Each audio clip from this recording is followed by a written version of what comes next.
Hi, welcome back to the channel, and without any further ado, let's get into the video.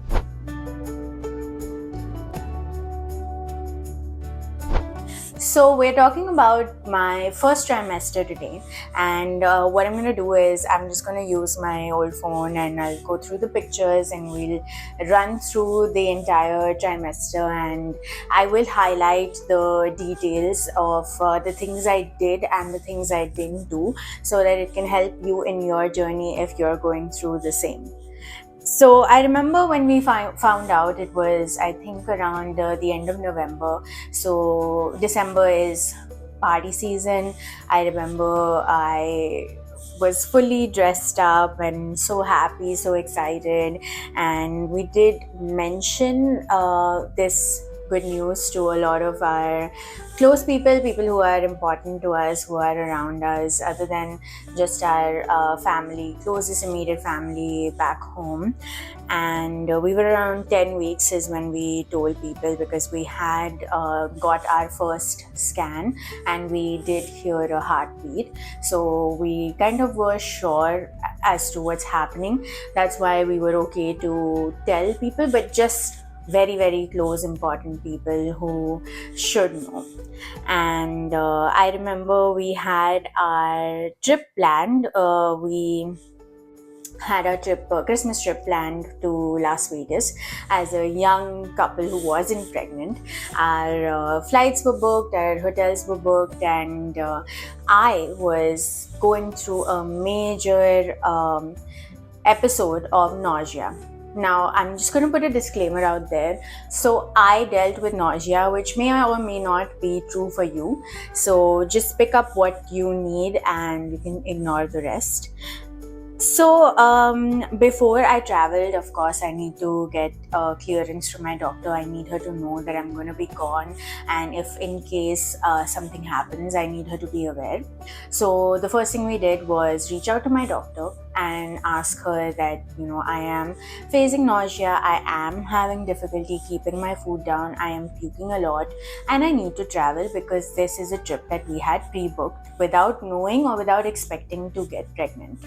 So she gave me a medicine, which is a medicine that is commonly known and used for nausea in pregnant women, which is completely pregnancy safe, and I'm going to put the name of it in the description. And she advised that because my nausea was at a high level, I would take it in the morning, in the afternoon, and in the evening. So that's exactly what I did, and that medicine is what I took with me on that trip, along with very tight travel medical insurance, so that it covers me for any kind of emergencies if I was away. So I went to Las Vegas and I did all things touristy. I did not drink anything. I just ate a lot of food, and I remember I had an episode or two of throwing up really expensive meals, which wasn't very nice. But it was a fun time. We had a beautiful Christmas, and we did do some adventurous hikes, and it was good. It felt very normal, and nothing apart from the nausea, there wasn't really much that happened.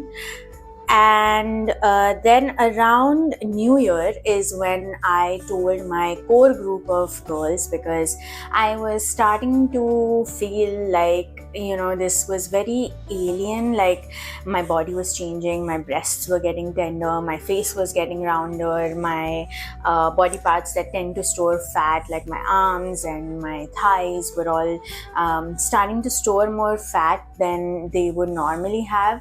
It's just your body preparing to keep a baby or provide for a baby. It starts storing that fat, and you start noticing all these different things, and just felt so alien. I felt like my body was in mine. I couldn't really work out as much.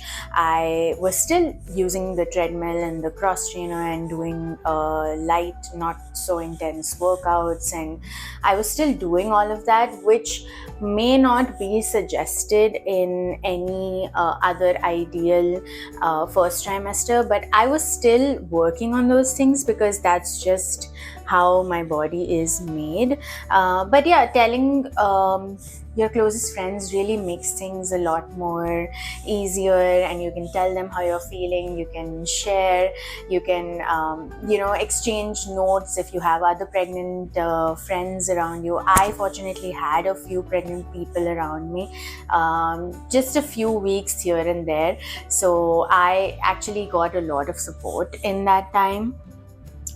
Another thing I noticed was I had a lot of salty cravings. So I got a big box of desi snacks, fried snacks from Mumbai. My mom sent me some big size clothing and a lot of these snacks. The only meal or favorite lunch that I could keep down during the day was a lemony quinoa salad, and I used to crush a bunch of chips over it, and I think that is the only thing I could eat for lunch for the first 3 months. I couldn't really eat anything else. I could not keep down any fruits. I don't think I ate an apple for a very long time. So in fact, I love apples, I love bananas, and I almost eat them every day, but I couldn't keep them down, so I didn't eat them for a very long time. So yeah, you'll see a lot of food aversion and a lot of new cravings.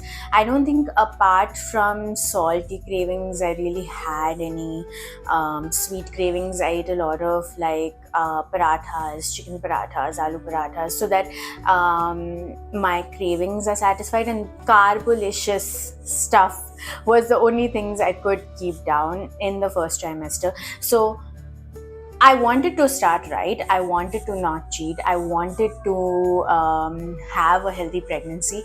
But of course, that really depends on the kind of food that you can actually keep down and the kind of food that you end up craving. And a lot of these cravings can be associated with what your body is missing at that time and what you need to give it.